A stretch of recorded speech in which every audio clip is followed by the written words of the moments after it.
The fifth session of the Senate in the first regular session of the 17th Congress is hereby called to order. Senator Laila M. De Lima will lead the chamber in prayer.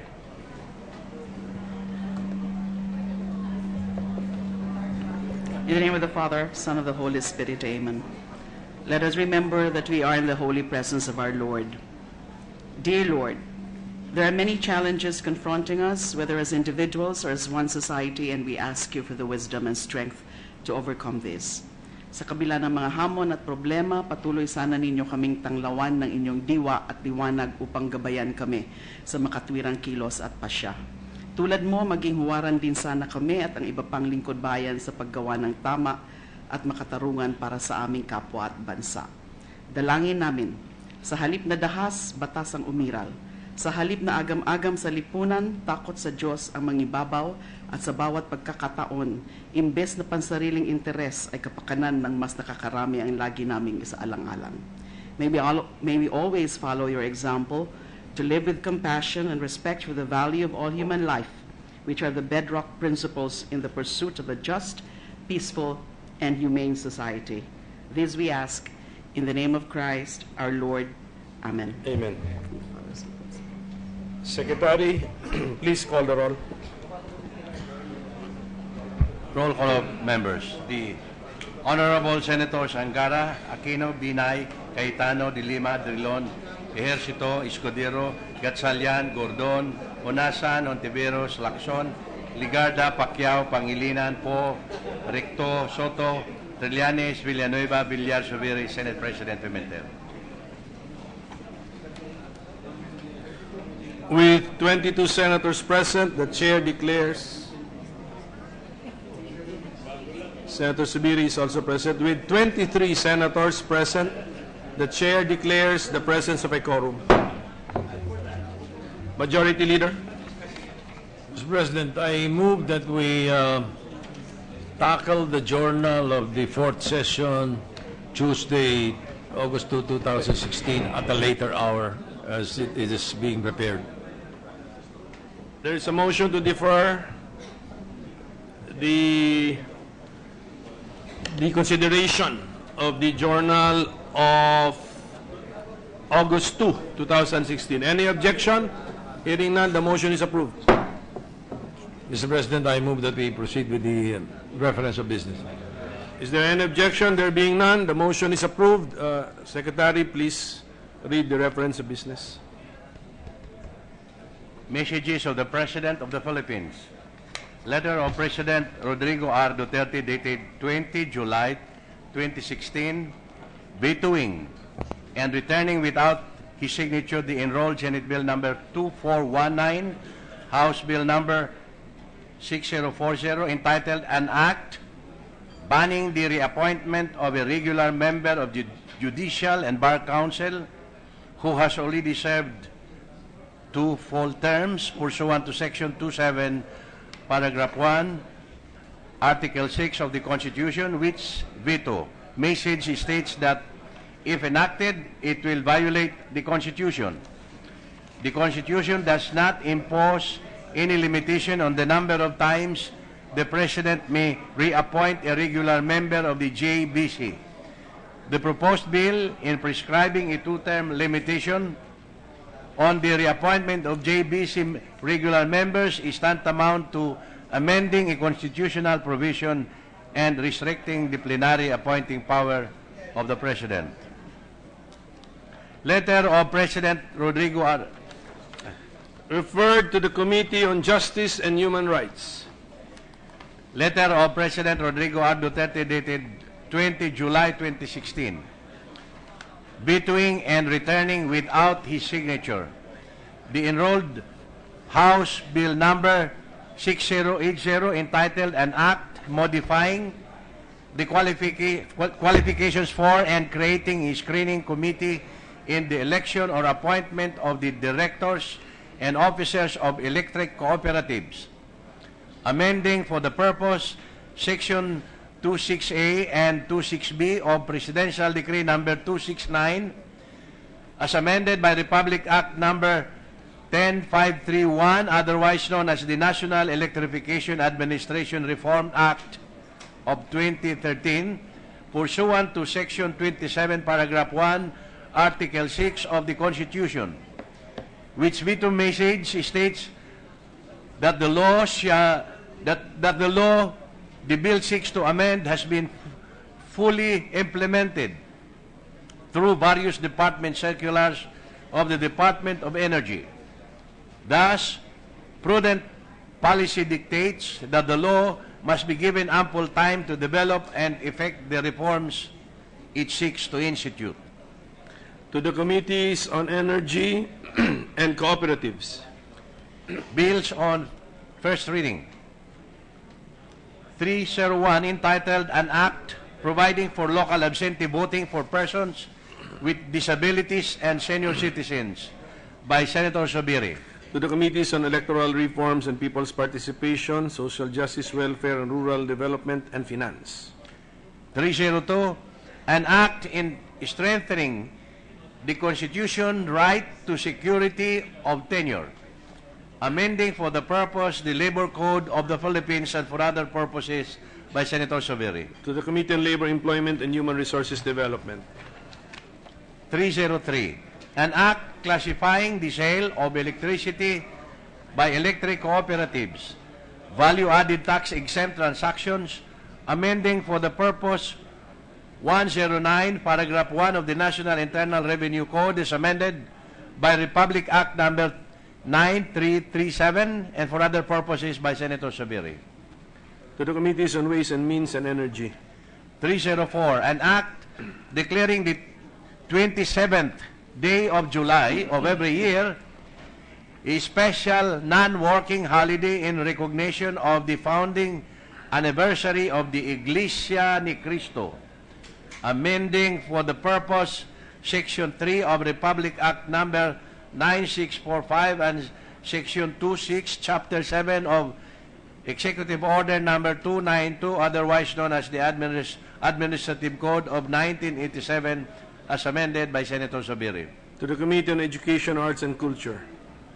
305, an act reorganizing the Cooperative Development Authority, repealing for the purpose Republic Act Number 6939, creating the Cooperative Development Authority, by Senator Zubiri. To the Committees on Cooperatives, Civil Service, Government Reorganization and Professional Regulation, and Finance. 306, an act fortifying the people's right to ownership over information held by the people's government, by Senator Zubiri. To the Committees on Public Information and Mass Media, Civil Service, Government Reorganization and Professional Regulation, and Finance. 307, an act amending Republic Act Number 9006, otherwise known as the Fair Elections Act, by Senators To the Committee on Zubiri. Electoral Reforms and People's Participation. 308, an act creating the Office of the National Taxpayer Advocate to safeguard the rights of the taxpayers and for other purposes, by Senator Sani To the Angara. Committees on Ways and Means and Finance.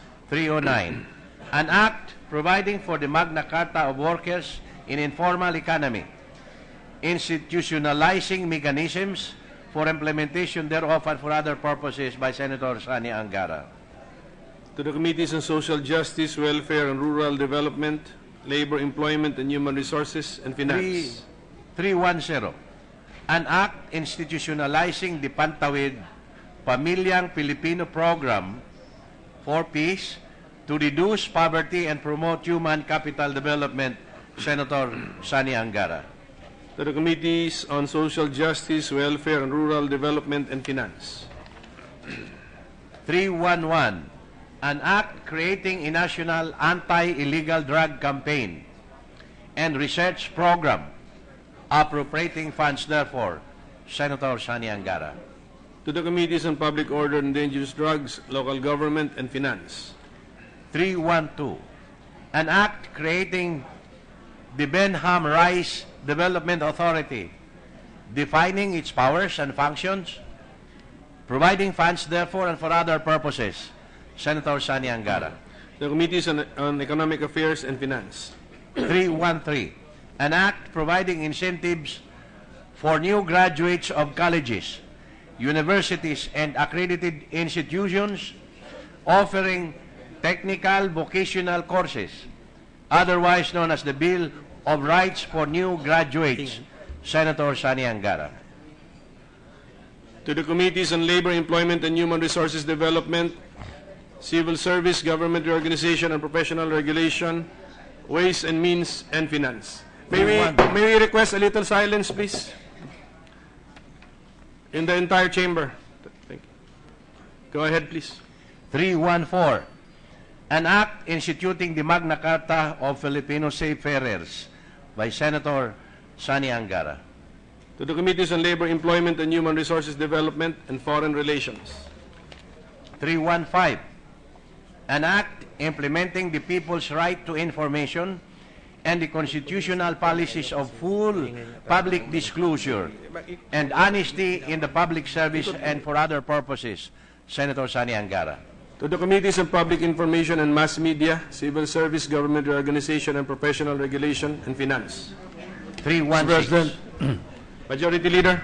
I move to suspend the session until the plenary session is quiet.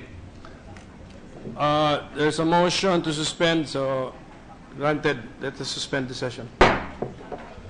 Sergeant at Arms, please.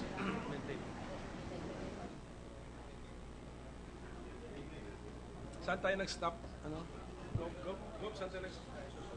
Anong number? 3? 316. 316.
Session is resumed. Thank you, Mr. President. May we resume the reference of business? The session hall is quiet enough for us to transact business, Mr. President. So let us resume the reference of business. Secretary, please continue. 316, an act creating and establishing a state-of-the-art and highly scientific sports complex known as the Philippine Amateur Sports Training Center and funding for the acquisition of property, construction of facilities, including its administration, maintenance, and management, and for other purposes by Senator Sani Angara. To the Committees on Sports, Ways and Means, and Finance. 317, an act reducing the corporate income tax rate, amending Section 27 and 28 of the National Internal Revenue Code of 1997 as amended and for other purposes. Senator Sani Angara. To the Committee on Ways and Means. 318, an act strengthening local government participation in agricultural development by institutionalizing a 10% allocation from their internal revenue allotment for the implementation of programs, activities, and services for agriculture and fisheries advancement, and amending for the purpose sections 17, 106, 107, 110, 287, 443, 454, and 482A, 511A of Republic Act 7160, otherwise known as the Local Government Code for other purposes. Senator Sentia Villar. To the Committees on Local Government, Agriculture and Food, and Finance. 319, an act establishing a national program for the malunggay industry, appropriating funds therefore and for other purposes by Senator Sentia Villar. To the Committees on Agriculture and Food and Finance. Majority Leader, I think there's a hissing sound. Mr. President, distracting our members. there's another noise in the session hall. I move to suspend the session until we fix it. Upon motion, session is suspended.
Session resumed. Thank you. Secretary, let's continue with the reference of business. 320, an act establishing a national program for the cacao industry, providing funds therefore and for other purposes. Senator Sentia Villar. To the Committees on Agriculture and Food and Finance. 321, an act establishing a national program for the coffee industry, providing funds therefore and for other purposes. Senator Sentia Villar. To the Committees on Agriculture and Food and Finance. 322, an act establishing a continuing national program for hybrid and other quality seeds production, providing funds therefore and for other purposes, Senator Ciencia Villar. To the Committees on Agriculture and Food and Finance. 323, an act establishing a national mulberry development program, appropriating funds therefore and for other purposes, Senator Ciencia Villar. To the Committees on Agriculture and Food and Finance. 324, an act extending the validity of the regular Philippine passport issued to adult applicants to 10 years, amending for this purpose Republic Act number 8239 of the Philippine Passport Act of 1996. Senator Ciencia Villar. To the Committee on Foreign Relations. 325, an act providing guidelines for the establishment and operation of local colleges and universities and for other purposes. Senator Ciencia Villar. To the Committees on Education, Arts and Culture, Local Government, and Ways and Means. 326, an act providing for the preservation, reforestation, afforestation, and sustainable development of mangrove forests in the Philippines, providing penalties therefore and for other purposes. Senator Ciencia Villar. To the Committee on Environment and Natural Resources. 327, an act establishing the Coastal Environment Program, appropriating funds therefore and for other purposes. Senator Ciencia Villar. To the Committees on Environment and Natural Resources and Finance. 328, an act creating the Department of Human Settlement and Urban Development, defining its mandates, powers, and functions, providing funds therefore and for other purposes. Senator Joseph Victor Ejercito. To the Committees on Urban Planning, Housing and Resettlement, Civil Service, Government Reorganization, and Professional Regulation. 329, an act strengthening the security of tenure of workers in private sector, amending for the purpose Articles 248, 279, 280, 281, and 288, and introducing new articles 106, 106A, 106B, 106C, 106D, 106E, 280A, and 280B to Presidential Decree number 442 as amended, otherwise known as the Labor Code of the Philippines. Senator Joseph Victor Ejercito. To the Committee on Labor, Employment, and Human Resources Development. 330, an act to establish an integrated system for agriculture, technology generation, and transfer, and appropriating funds therefore. Senator Joseph Victor Ejercito. To the Committees on Agriculture and Food, Ways and Means, and Finance. 331, an act establishing an on-site, in-city, or near-city resettlement program for informal settler families in accordance with the People's Plan and mandating relocating local government units to provide other basic services and livelihood components in favor of the recipient local government unit, amending for the purpose Republic Act number 7279 as amended, otherwise known as the Urban Development and Housing Act of 1992. Senator Joseph Victor Ejercito. To the Committees on Urban Planning, Housing and Resettlement, and Local Government. 332, an act considering rice or corn hoarding and profiteering during or on the occasion of any calamity or emergency declared as such by the President as equivalent to economic sabotage, partly amending for the purpose Republic Act 7581, other known as the Price Act, and for other purposes. Senator Joseph Victor Ejercito. To the Committee on Trade, Commerce, and Entrepreneurship. 333, an act requiring mandatory installation of closed-circuit television cameras on roads included in roads of public utility vehicles and for other purposes. Senator Joseph Victor Ejercito. To the Committees on Local Government, Public Works, and Finance. 334, an act creating the Barangay Pension Fund to provide pension benefits to all barangay officials. Senator Joseph Victor Ejercito. To the Committees on Local Government and Finance. 335, an act providing for a comprehensive nursing law towards quality health care system and appropriating funds therefore. Senator Joseph Victor Ejercito. To the Committees on Civil Service, Government Reorganization, and Professional Regulation, Health and Demography, and Finance. 336, an act providing for a Magna Carta for students' rights and welfare, Senator Joseph Victor Ejercito. To the Committee on Education, Arts, and Culture. 337, an act creating Barangay Community Peace and Order Council for the utilization of barangay officials and its constituents in crime prevention and for other purposes, Senator Joseph Victor Ejercito. To the Committees on Local Government and Public Order and Dangerous Drugs. 338, an act further strengthening the system of birth registration of children in need of special protection in the Philippines, Senator Grace Poe.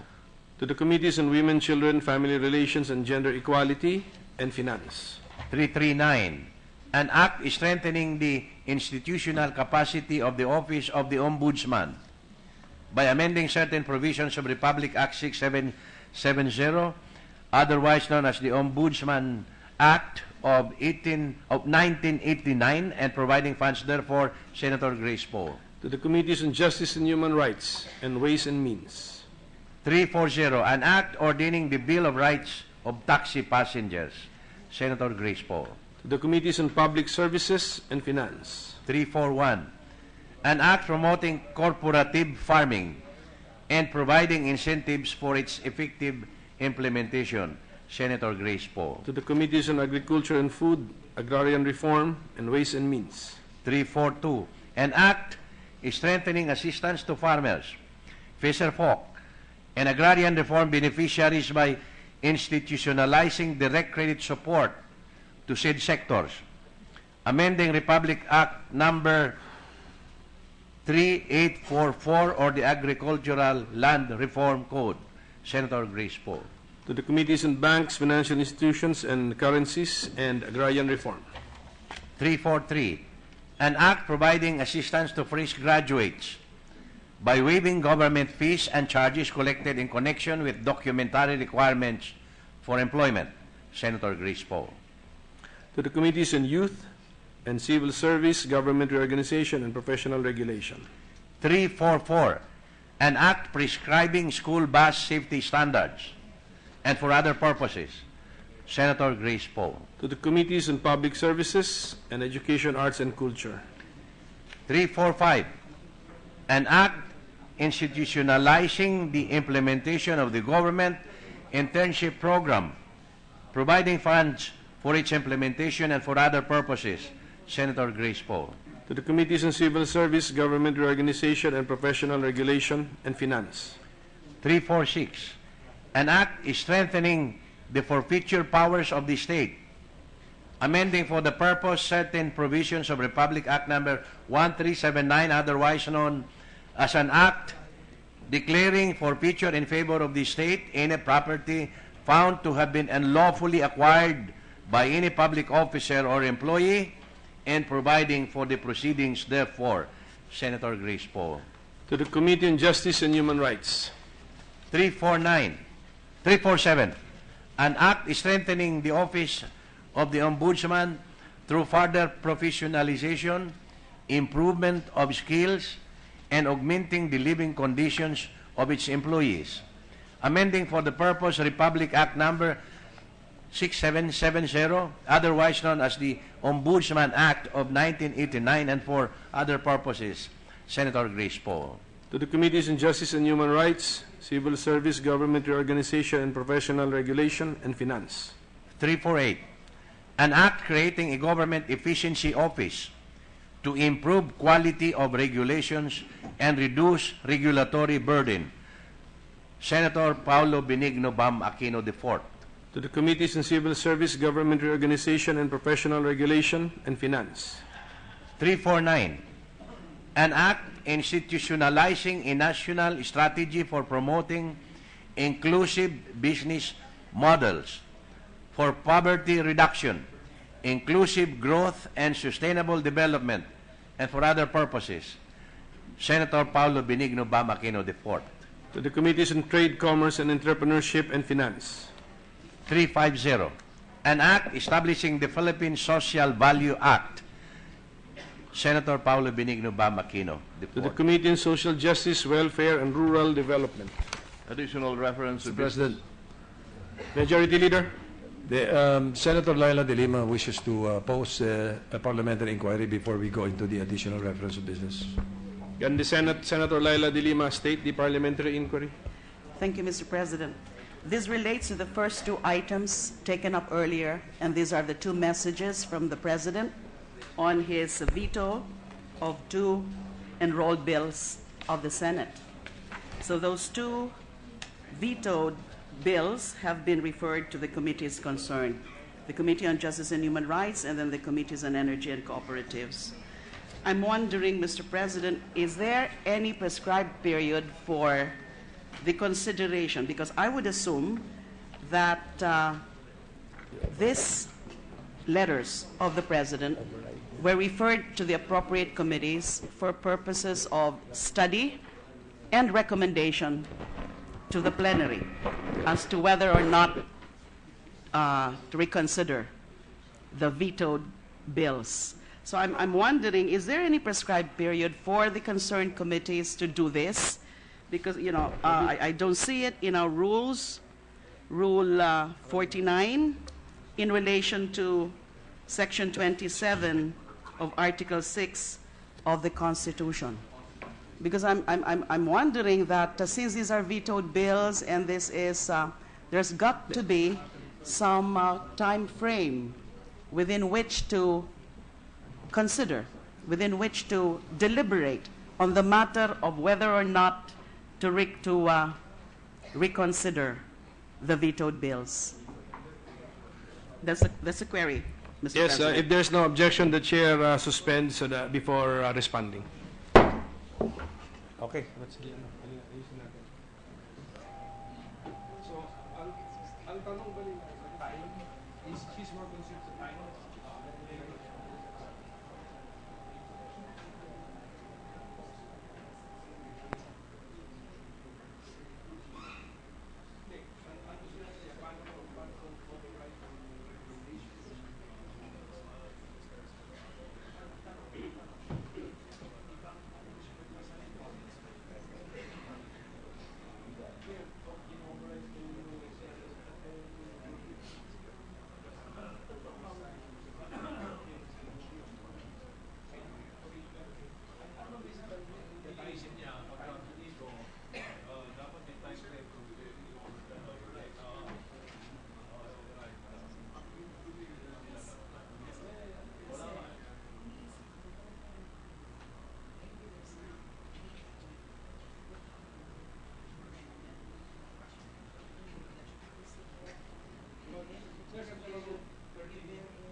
Section 31 at what's in there? Section 31 at 135.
Our session is resumed. The chair will now respond to the parliamentary inquiry of the good senator as a fellow keen student of procedural rules of the Senate. I will refer the good senator to Rule 49, Section 134, which is found on page 60 of our rules, which governs our procedure on vetoed bills. But since the specific inquiry is about whether there is a mandatory time frame for the committee where the vetoed bill was referred to act and come up with a recommendation, the answer is, in the opinion of the chair, there is no mandatory time frame. But if we should search for a guidance on how urgent the matter is, I would refer the senator to Section 31, where the rule, that section urges all committees to try to come up with a report on bills and resolutions referred to it within 30 session days. That's the opinion of the chair.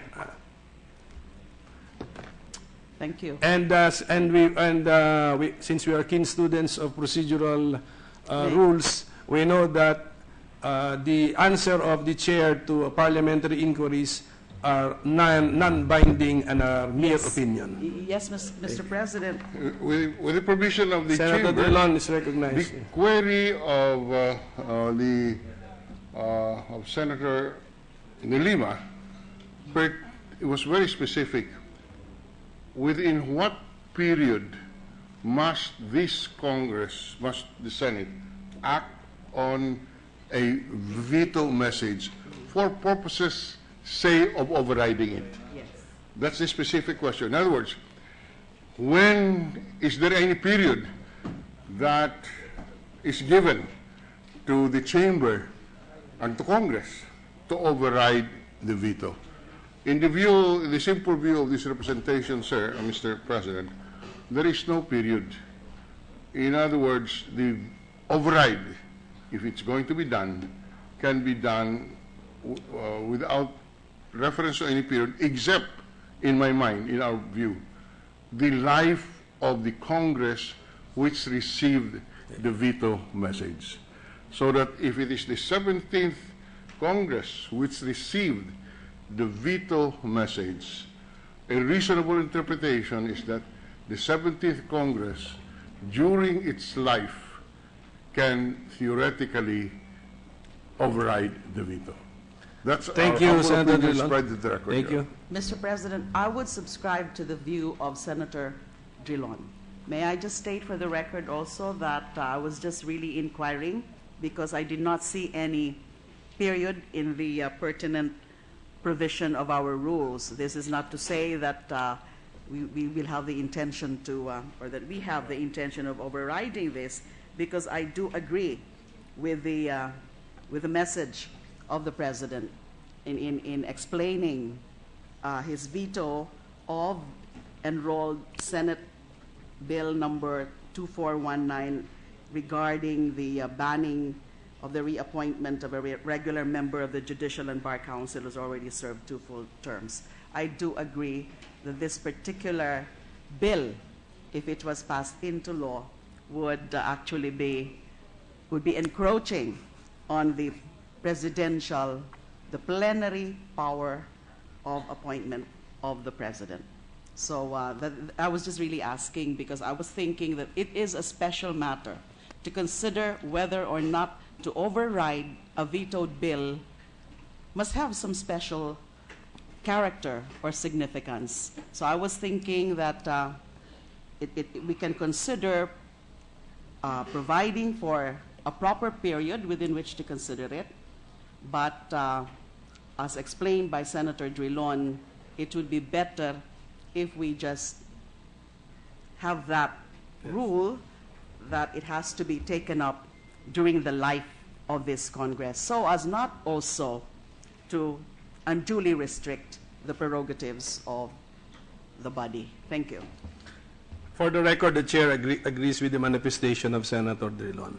And if there is no objection, can the chair refer the substance of the parliamentary inquiry of Senator De Lima to the Committee on Rules so we can study her point?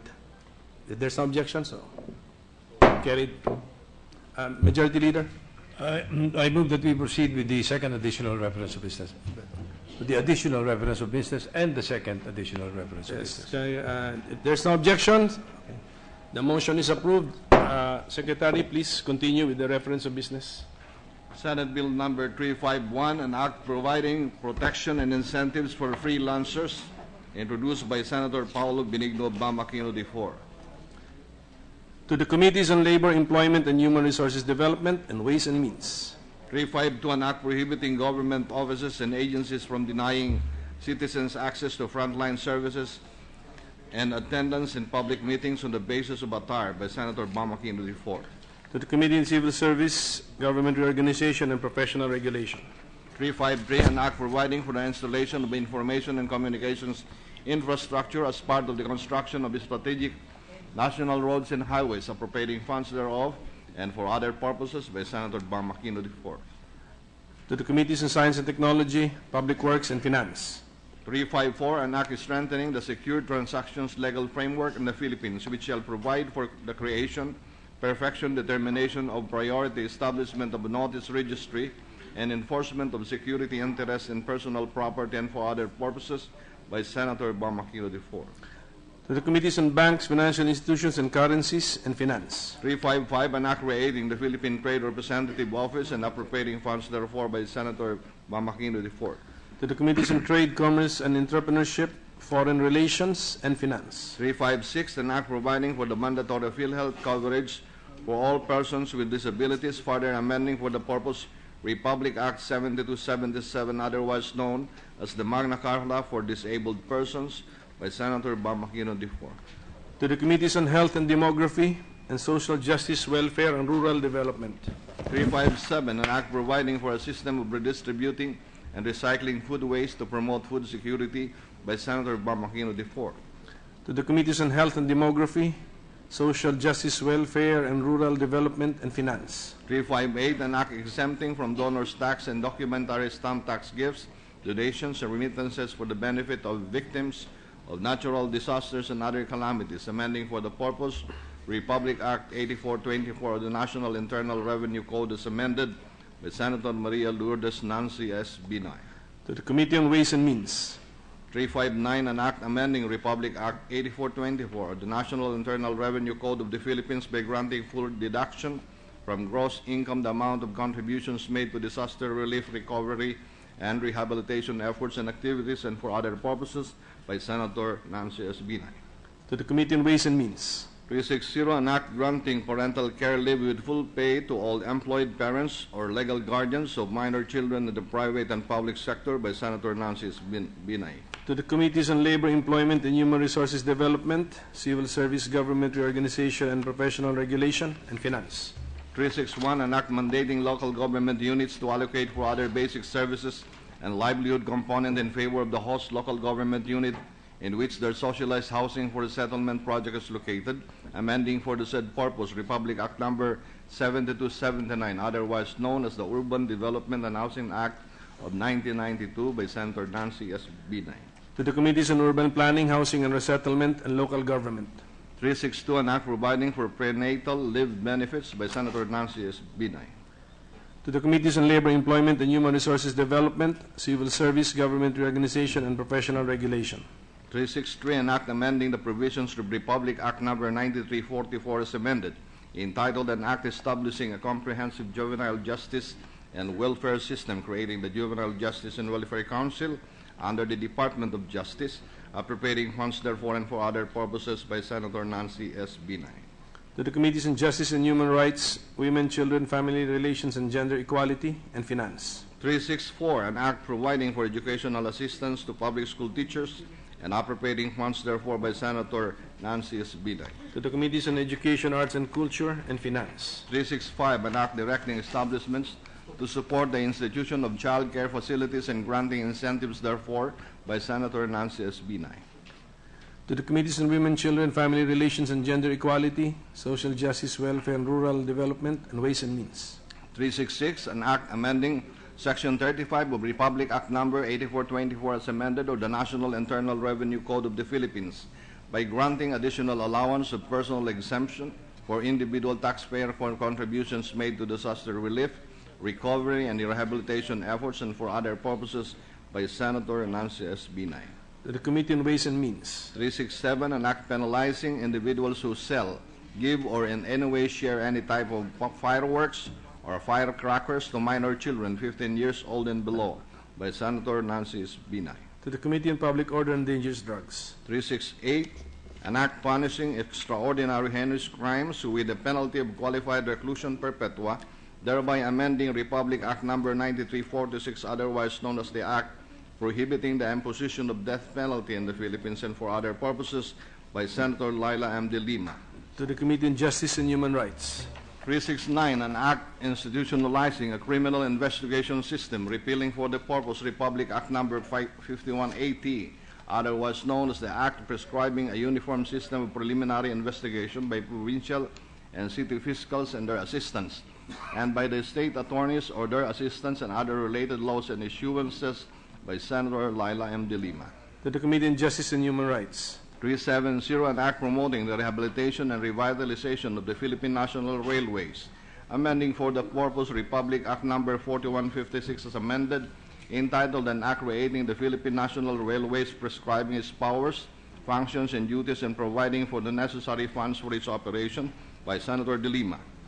To the Committees on Government Corporations and Public Enterprises, Public Services, Ways and Means, and Finance. 371, an act extending the term of office of elected barangay officials to 5 years with maximum of 2 consecutive terms, and postponing the October 2016 synchronized barangay and Sangguniang Kabataan elections, and for other purposes, by Senator de Lima.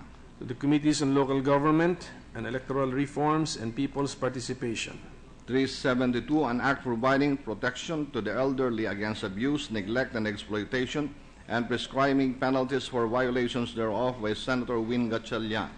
To the Committees on Justice and Human Rights and Social Justice, Welfare, and Rural Development. 373, an act promoting the establishment of public math and science high schools and previously underserved areas, and appropriating funds therefore, by Senator Gatchalian. To the Committees on Education, Arts and Culture, Local Government, and Finance. 374, an act establishing a nursing home for homeless and abandoned senior citizens in every city or municipality in the Philippines, appropriating funds therefore and for other purposes, by Senator Win Gatchalian. To the Committees on Social Justice, Welfare, and Rural Development, Local Government, Ways and Means, and Finance. 375, an act establishing the Bill of Rights of taxi passengers, by Senator Gatchalian. To the Committee on Public Services. 376, an act strengthening the Philippine Comprehensive Policy on Human Immunodeficiency Virus and Acquired Immune Deficiency Syndrome, Prevention, Treatment, Care, and Support, and establishing the Philippine National HIV and AIDS Plan, repealing for the purpose Republic Act Number 8504, otherwise known as the Philippine AIDS Prevention and Control Act of 1998, and appropriating funds therefore, by Senator Risa Hontiveros. To the Committees on Health and Demography, Education, Arts and Culture, and Finance. 377, an act providing for mandatory PhilHealth coverage for persons with disabilities, amending for the purpose Republic Act Number 7277 as amended, by Republic Act Number 9442, otherwise known as the Magna Carta for Disabled Persons, and for other purposes, by Senator Hontiveros. To the Committees on Health and Demography and Social Justice, Welfare, and Rural Development. 378, an act establishing a National Health Promotion Institute to mainstream health promotion in the Philippine healthcare system, providing for a health promotion fund and for other purposes, by Senator Risa Hontiveros. To the Committees on Health and Demography and Finance. 379, an act safeguarding the traditional property rights of indigenous peoples, by Senator Ligarda. To the Committees on Cultural Communities, Education, Arts and Culture, and Finance. 380, an act facilitating and regulating international disaster relief and initial recovery assistance, and for other purposes, by Senator Ligarda. To the Committees on National Defense and Security, Foreign Relations, Ways and Means, and Finance. 381, an act ensuring equal powers of administration and enjoyment of community property, or conjugal partnership between spouses, amending for the purpose Articles 96 and 124 of the Family Code of the Philippines by Senator Ligarda. To the Committee on Women, Children, Family Relations, and Gender Equality. 382, an act totally banning logging operations for the next 25 years and for other purposes by Senator Ligarda. To the Committee on Environment and Natural Resources. 383, an act creating the position of barangay nutrition worker in every barangay, appropriating funds therefore and for amending for the purpose Presidential Decree 1569 by Senator Ligarda. To the Committees on Health and Demography, Local Government, Ways and Means, and Finance. 384, an act strengthening the barangay unit through support for barangay officials and barangay volunteer workers, amending Republic Act Number 7160, providing funds therefore and for other purposes by Senator Ligarda. To the Committees on Health and Demography, Local Government, and Finance. 385, an act amending Section 109 of the National Internal Revenue Code as amended and for other purposes by Senator Ligarda. To the Committees on Ways and Means and Health and Demography. 386, an act recognizing serious physical and sexual abuse as ground for legal separation, amending for the purpose Article 55, Paragraph 1 of the Family Code of the Philippines by Senator Ligarda. To the Committee on Women, Children, Family Relations, and Gender Equality. 387, an act providing for the integration and mainstreaming of cultural educational programs and activities in the country's national education program by Senator Ligarda.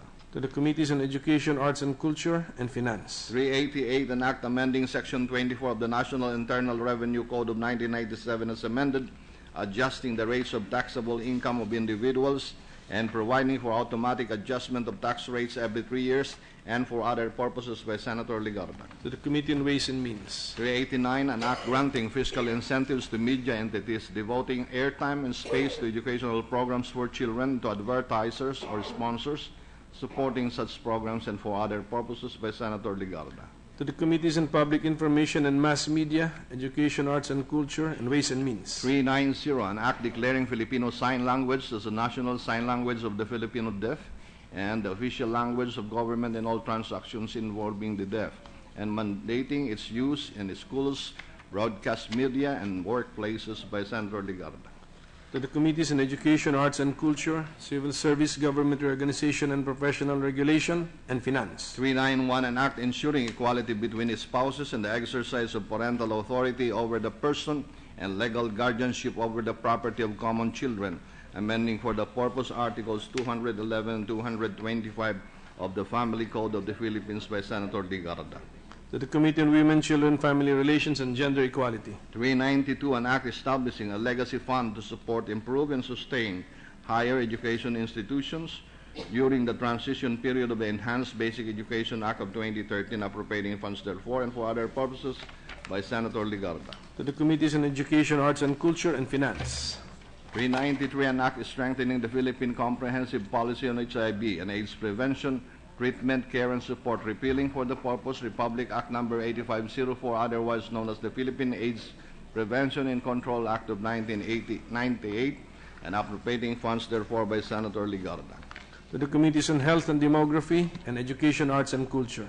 394, an act amending Republic Act Number 8439, otherwise known as an act providing a Magna Carta for scientists, engineers, researchers, and other science and technology personnel in the government by Senator Ligarda.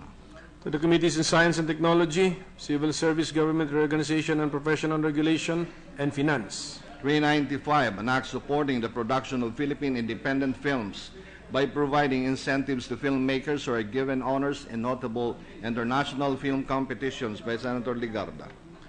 To the Committees on Public Information and Mass Media, Ways and Means, and Finance. 396, an act granting Philippine citizenship to Juvenal Sanso by Senator Ligarda. To the Committee on Rules. 397, an act to amend Republic Act Number 8239, otherwise known as the Philippine Passport Act of 1996 by Senator Ligarda.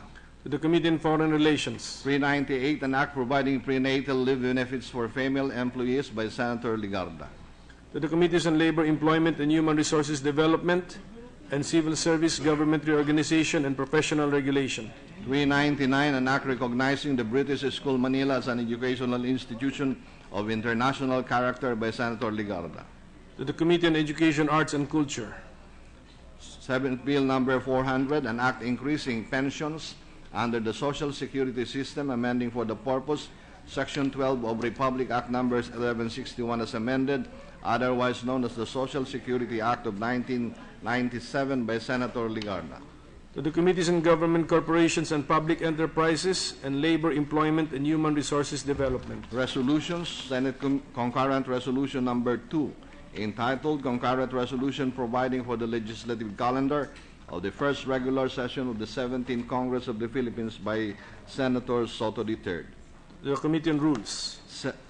Proposed Senate Resolution 72, directing the Committee on Economic Affairs and appropriate Senate committees to review existing laws and consider repealing, duplicate, irrelevant, and necessary regulation in a bid to streamline procedures, ease the cost of doing business, and sustain economic growth by Senator Grace Poe.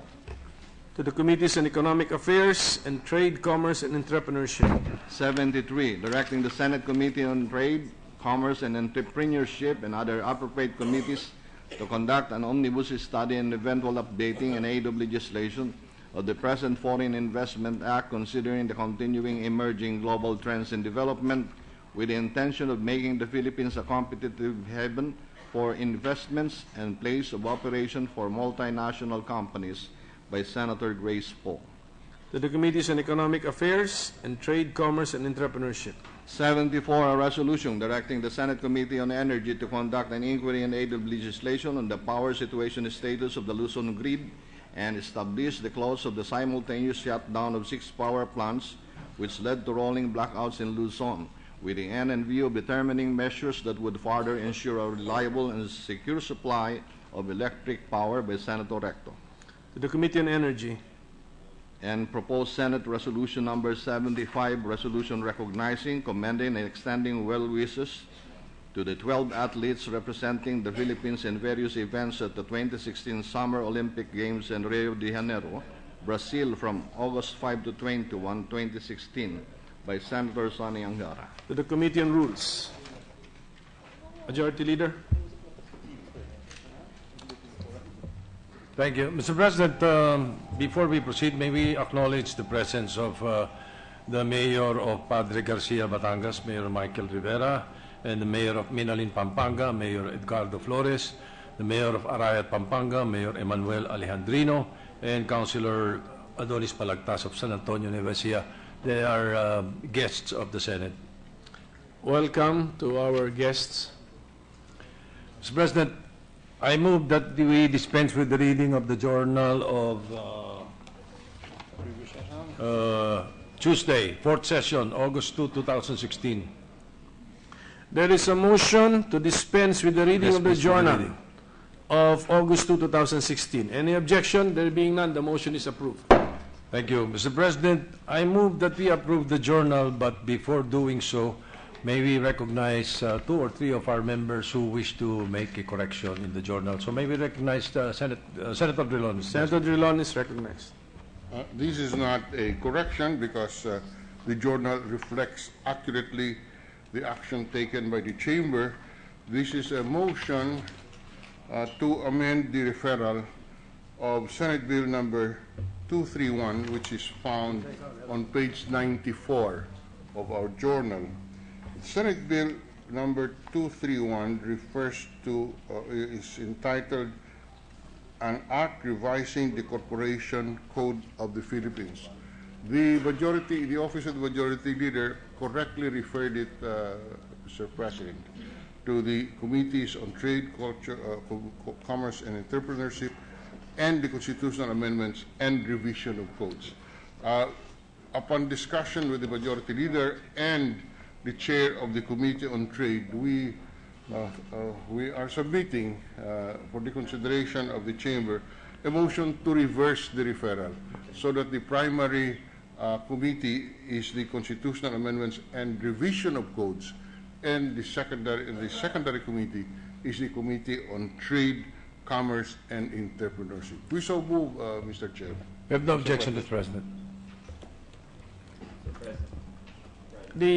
Okay, before we act on that, Senator Angara is recognized. Would it also be proper to refer all similar measures? Because it would be strange if I've also filed a measure to amend the corporation code, and it would be strange if these were originally referred to another committee, whereas the committee. So, would it be proper? I'm asking the advice of the Majority Leader and the Senate President if it would be proper to also refer similar bills to have a similar referral. We as consider the request of Senator Angara as an amendment to our motion.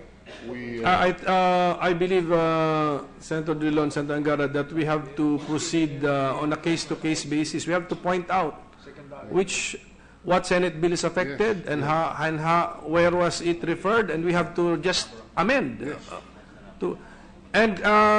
But we are in the period of correcting the Present journal. the journal. The motion is to correct a referral. So can we defer action on the motion and then just come back to the motion at the proper time once we finish with the journal? In fact, we clarified that this is not Yes, sir. a correction. That's correct. Yes, sir. So we can take it up again after we approve the journal. Yes, if there sir. are no other amendments. Yes, sir. All right, thank you, Mr. President. So, may we now recognize Senator Hontiveros? Senator Ontiveros is recognized. Thank you, Mr. President. I respectfully move to correct on page 122 of the journal, line 5, the phrase beginning, or the sentence beginning on MJ Favia, just to correct the spelling, Mr. President, to on MJ Pavia, spelled uppercase E, lowercase m, dash uppercase J, and then Pavia, uppercase P. Thank you, Mr. President. So we have a motion to correct the journal on page 122, line 5, correcting the name from Favia to Pavia. So changing Mr. the capital F to a capital P. And Is then, there- Mr. President, correcting the letter M, letter J to letter EM dash letter J. And then the MJ is corrected to EM dash J. All Thank you, Mr. capital. President. Is there any objection?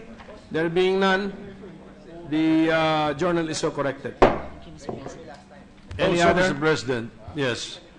The Senate President also has a correction in the journal. To be specific, page 101, regarding Senate Bill number 278, an act to strengthen the office of the Government Corporate Council. Per journal, the bill was referred to committees on civil service, government organization, and professional regulation and finance. But per the transcript of stenographic notes, the bill was referred to the committees on justice and human rights, civil service, government organization, and professional regulation and finance. For the record, Mr. President. That is correct.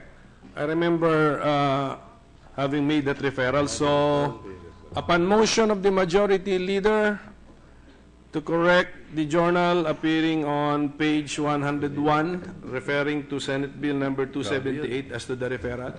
Any objection? There being none, the journal is so corrected. And finally, for this representation, Mr. President, page 117, on the 6th paragraph, line 11, in my interpellation with Senator Cayetano,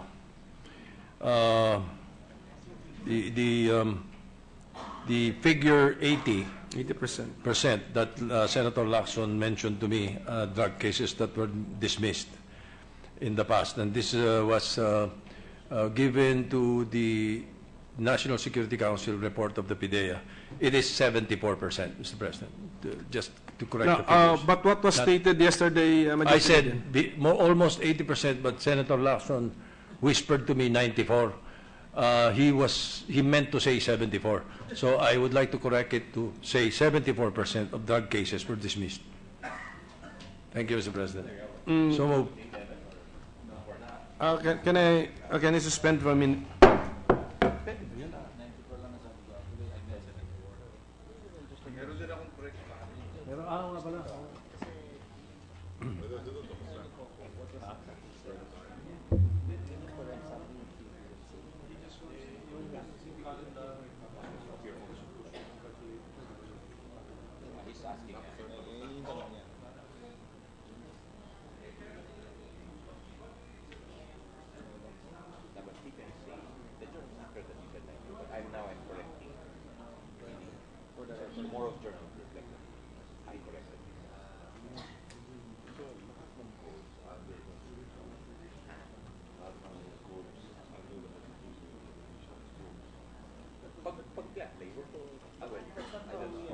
siguro. Pag local government, di pwede.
Dodi, hindi ko pa rin-state yung motion.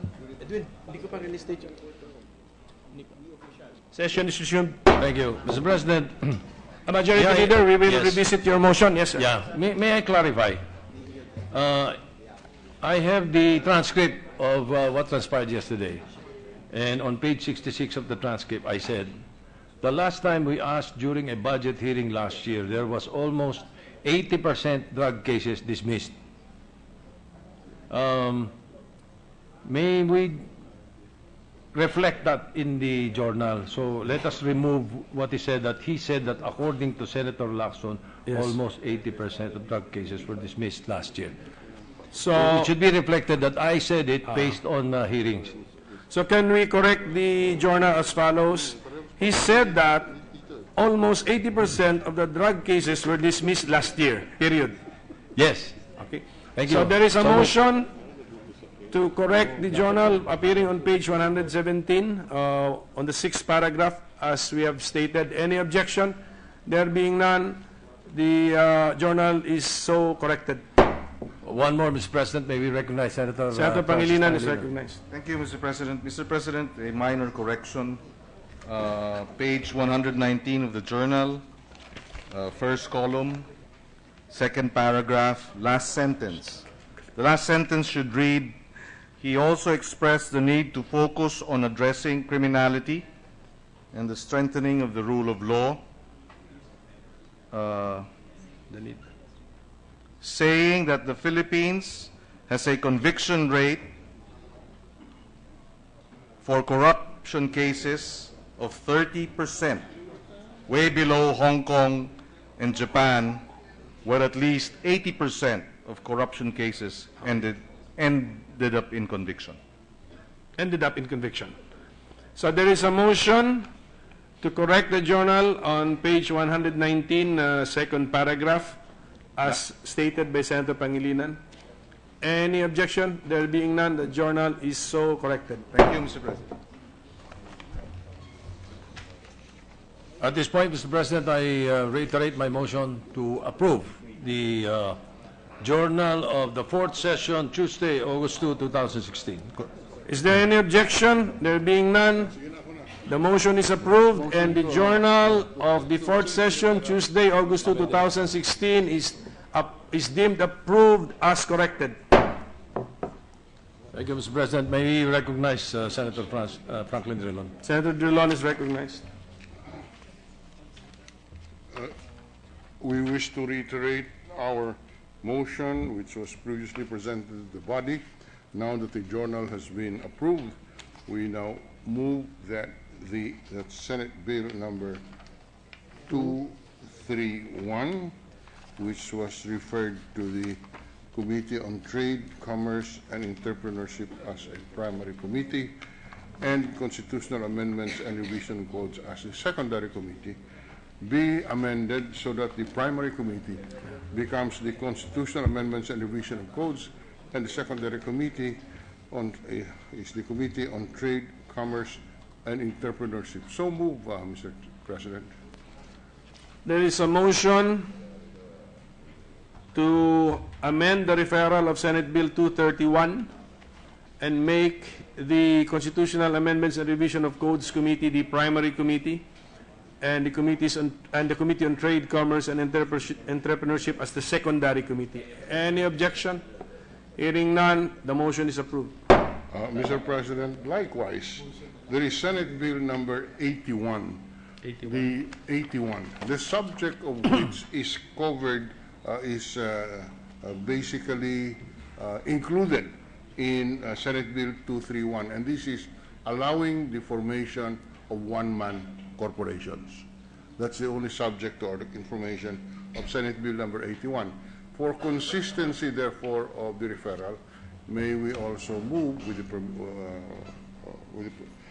that Senate Bill number 81 be referred to the Committee on Constitutional Amendments and Revision of Codes as a primary committee, and the Committee on Trade as a secondary committee. Question from the chair. Yes, yes, sir. Senate Bill 81, sir, Yes, sir. which concerns an amendment to one specific section, maybe of the Corporation Code. Yes, yes, sir. Yes. Should we not treat it as an amendment instead of a revision, and hence not falling under the jurisdiction of the committee? Strictly speaking, that is correct, sir, except that we thought of the referral just for symmetry, so that because Senate Bill 81 is one of the sections Yes. in the code. So I will submit it Yes. to the pleasure of the Can we- body. Can we get the opinion of the majority leader? Kasi the situation, sir, is that this committee, we made it into a revision of codes. So the key word here is revision.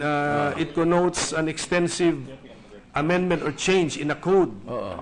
Senate Bill 81 refers to just one amendment of the corporation code allowing a one-person corporation. So, and the motion is to also make the Constitutional Amendment and Revision of Codes Committee as the primary committee. So, If that is the only intent of the bill, I have no objection, Mr. President.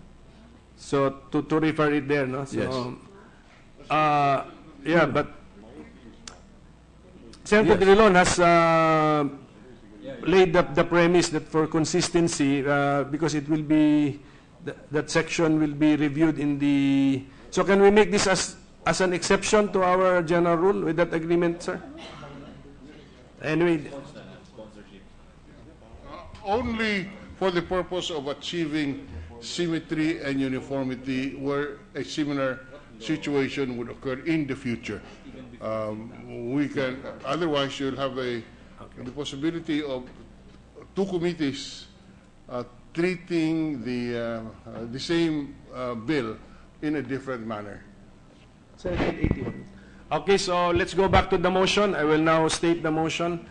There is a motion now to change the referral of Senate Bill number 81 and make the Committee on Constitutional Amendments and Revision of Codes as the primary committee.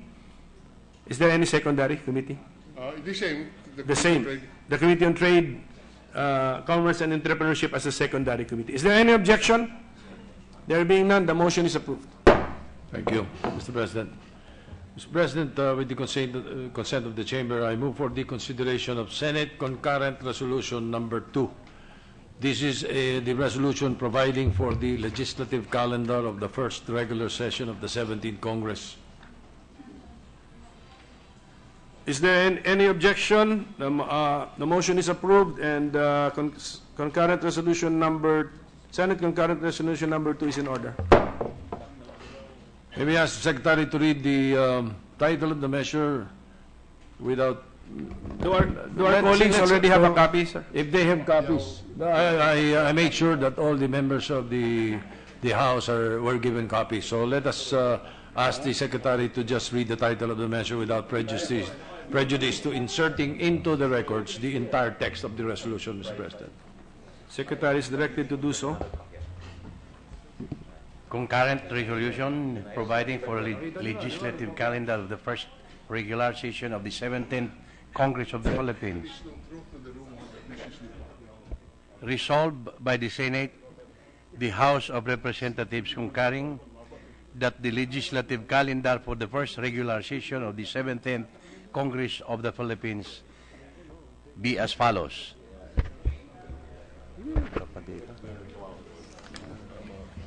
Calendar of session, first regular session.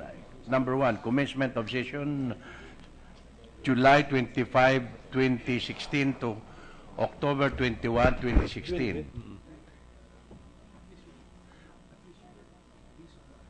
Adjournment of session, October 22 to November 6, 2016. Resumption of session, November 7 to December 16, 2016. Adjournment of session, December 17 to January 15, 2017. Resumption of session, January 16 to March 17, 2017. Adjournment of session, March 18 to May 1, 2017. Resumption, May 2, 2017 to June 2, 2017. Synergy adjournment. Adjournment of session, June 3 to July 23, 2017. Adopted. Vicente A. Soto, the third Senator. Majority Leader. Yes, Mr. President, with the consent of the Chamber, I move to adopt Senate Concurrent Resolution Number 2, subject to style. There is a motion to adopt Senate Concurrent Resolution Number 2, subject to style. Any objection? There being none, the motion is approved. Thank you, Mr. President. I move that we consider PS Resolution 56. Ano yun?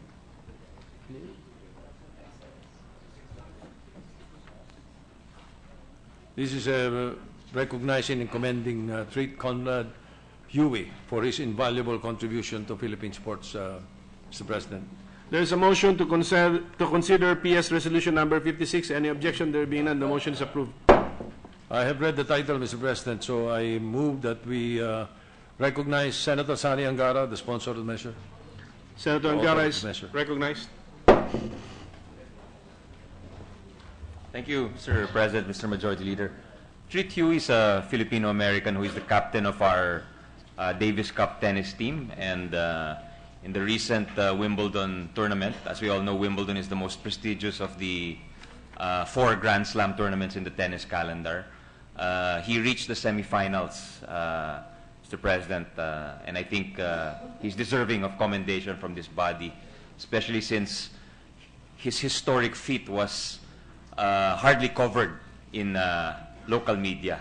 So it seems we were not appreciative of his achievement. So in that, I so move that we adopt the resolution, Mr. President, at the proper time, Mr. President. Thank you. Mr. President, Thank you, Senator Angara. with the permission of Senator Angara, I move that we make all senators present as co-authors of the resolution, Mr. President. And with that, I move to adopt Senate Resolution 56. There's no objection, so all senators present are made co-authors, and there's a motion to adopt proposed Senate Resolution number 56. Any objection? There being none, the motion is approved. Thank you, Mr. President. I move to consider PS Resolution 61. This is a resolution congratulating and commending Filipino surfer Filmar Alipayo for winning the West Simbawa Open Pro Finals 2016 surfing tournament. Any objection to consider proposed Senate Resolution number 61? There being none, the said resolution is in order. Thank you, Mr. President. May we recognize Senator Sani Senator Angara is recognized. Thank you, Mr. President, Mr. Majority Leader, esteemed colleagues. Filmar Alipayo is a Filipino surfer, a very young man. I think he's only 20 or 21, who competed in Indonesia last July 20 in West Sumbawa, Indonesia. He's a native of Siargao. As we all know, is a very well-known locale in the Philippines for surfing. There's the Billabong Open held there every year. He has brought glory to our country by this. And to my knowledge, Mr. President, I don't think surfing as a sport receives any assistance, any financial assistance from the government. So kung hindi natin mabigyan ng pera, sana at least mabigyan man lang natin ng komendasyon dito sa ating bulwagang ito. So move for approval at the proper time, Mr. President, Mr. Majority Leader. Thank you. Thank you, Senator Angara. Majority Leader. Thank you, Mr. President. I move to adopt PS Resolution 61 and make the all senators present as co-authors, Mr. President. There being no objection, all senators present are made co-authors. There is a motion to adopt proposed Senate Resolution number 61. Any objection? Hearing none, motion is approved. Mr. President, I move with the consent of the Chamber, I move for the consideration of PS Resolution 71. Is there any objection? There being none, the motion is approved. May we ask Secretary to read only the title of the measure without prejudice to inserting into the records the entire text of the resolution, Mr. President. Secretary, please read only the title. Thank you. Resolution number 71, commending and congratulating Mighty Sports Philippines for topping the 38th Jones Cup in an 8-game sweep held from July 23 to 31, 2016 in Taipei, Taiwan. Thank you, Mr. President. The resolution is self-explanatory. It is very rare for a Philippine team representing the Philippines to win, especially a tournament like the Jones Cup, when there are countries present like Canada, Egypt, Iran, India, Japan, Korea, Taiwan, United States. So the Philippines has won this cup before, but it was in 1981 by Northern Cement, 1985 San Miguel Beer, and the Philippine Centennial team. So now it's 2016, the Mighty Sports Philippines has given back the gold medal to the Philippines. So I move that we approve Senate Resolution 71 and make all senators present as co-authors. Senator De Lima wishes to be recognized. Yes. Thank you, Mr. President. This is not to object to that resolution. I just want to be guided. When it comes to those resolutions, I know that these are simple resolutions, but I notice that it's not really stated, these matters are not really stated in the agenda. Yes, these are simple resolutions, but is there a way that we can come up with a proper procedure that we have to state in our agenda these matters, so that we can be alerted, we can be given the chance to go over those matters which were actually referred in previous sessions? Thank you. Majority Leader. Mr. President, these referrals are given to the Committee on Rules. And in the rules of the Senate, the Committee on Rules has the power to call on to floor any agenda at any time. We need not place it in the agenda. That is the practice, and it is in the rules of the Senate. That is the reason why the Committee on Rules is the most powerful committee in the Senate, Mr. President. We are allowed to do that. So if the distinguished lady would like to change the tradition in the Senate, then she can file a motion to amend the rules of the Senate. So with that, Mr. President, I move to I adopt think Senate the Resolution Majority 71. Leader is referring to Section 33, for those who are inclined to look at our rules. Yes, Majority Leader, what is the motion? I move to adopt Senate Resolution 71, Mr. President. Okay, there being no objection, all senators present are made co-authors of this resolution. Yes, There's a Mr. motion President. to adopt proposed Senate Resolution number 71. Any objection? There being none, the said resolution is approved. Thank you, Mr. President. And finally, may I move that we consider Senate Resolution 75. Do our colleagues have a copy of Senate Resolution number 75? Please give them. Maybe ask Secretary to read the title Yes, of please, the measure so that... Secretary, please read the title only, sir. Title only. 75.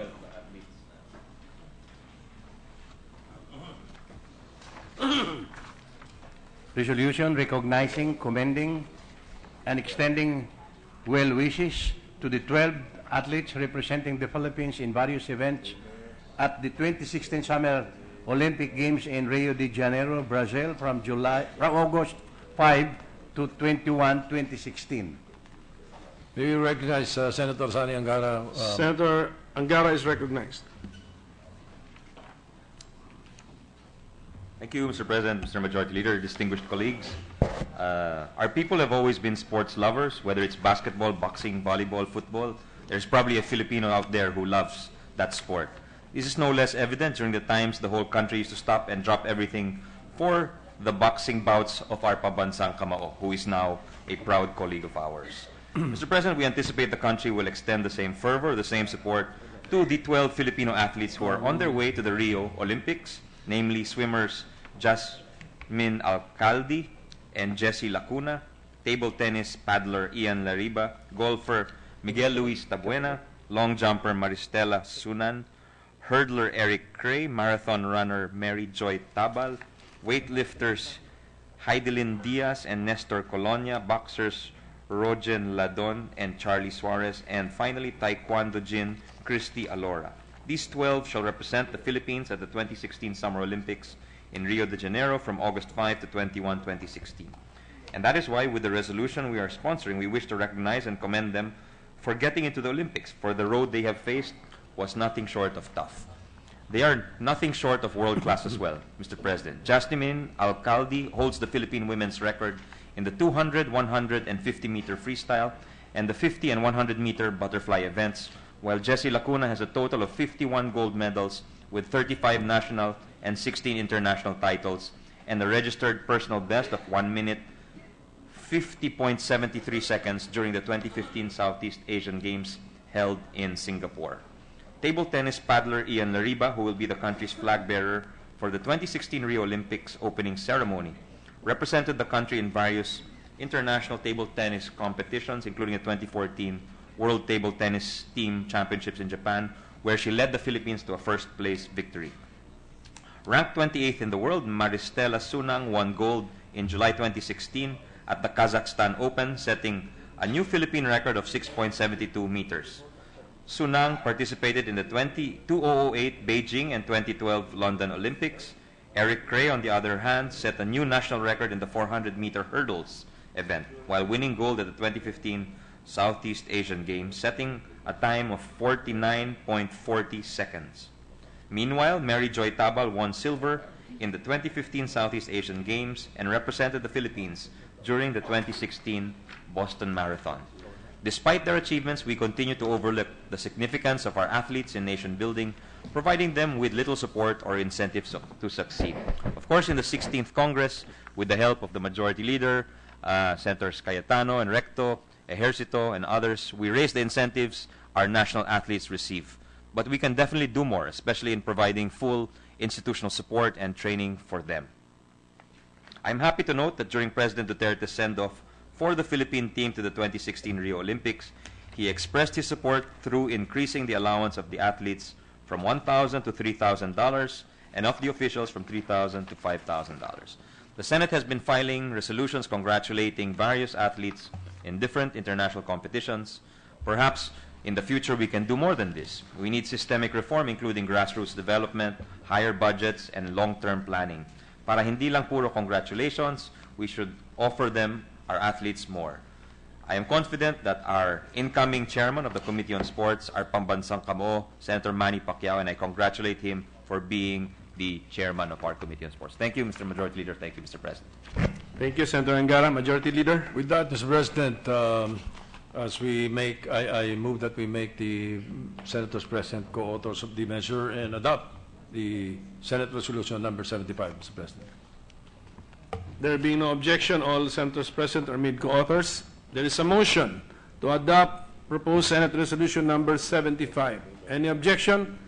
There being none, proposed Senate Resolution number 75 is hereby adopted. Thank you, Mr. President. May we be allowed to continue with the constitution of the different committees, Mr. President. I move that we constitute the Committee on Women, Family Relations, and Gender Equality with 9 members. I move to elect Senator Risa Ontiveros as chairman, and Senator Laila de Lima as vice chairman, and Senators Binay, Villar, Poe, Legarda, Angara, Aquino. Ano yung name? Women? Women? Escudero o Trillanes? Women. Ano yung official name? What? Escudero, Trillanes. I'm majority. And Trillanes as for the minority, Mr. President. So moved. There is a motion. There is a motion to constitute the Committee on Women, Children, Family Relations, and Gender Equality with Senator Risa Ontiveros as the chairperson and the other senators named either as vice chairperson or members thereof. Any objection? There being none, the Committee on Women, Children, and Family Relations and Gender Equality is hereby so constituted. Thank you, Mr. President. Senator Manny Pacquiao has asked that we name the vice chairman for his Committee on Sports. He names Senator Villanueva, Honasan, and Angara as vice chairs of the Committee on Sports. So move, Mr. President. There is a motion to name the vice chairman of the Committee on Sports as named by the Majority Leader. Any objection? There being none, the motion is hereby approved. And finally, for today, Mr. President, I'd like to make a motion to correct the membership of the Committee on Finance, chaired by Senator Legarda, but this body has overvoted one member from the majority. So upon request of the committee chair, with the consent of the body, I move to remove Senator Pacquiao as member of the Committee on Finance. So move, Mr. President. There is a motion to remove the name of Senator Pacquiao from the list of members of the Committee on Finance. Is there any objection? There being none, the motion is hereby approved. Thank you, Mr. President. I move that we adjourn the session until 3 o'clock in the afternoon of Monday, August 8, 2016. Mr. President, Senator Subiri, with all due respect to our Majority Floor Leader, I'd just like to make a manifestation that it is the birthday of Senator Gordon on August 5, which is on our break over the weekend, but that does not exempt him from treating us on Monday afternoon. That's the manifestation. Thank you for the manifestation of Santos. Is there an objection to the motion to adjourn? There being none, the session is adjourned until 3 o'clock in the afternoon of Monday, August 8, 2016.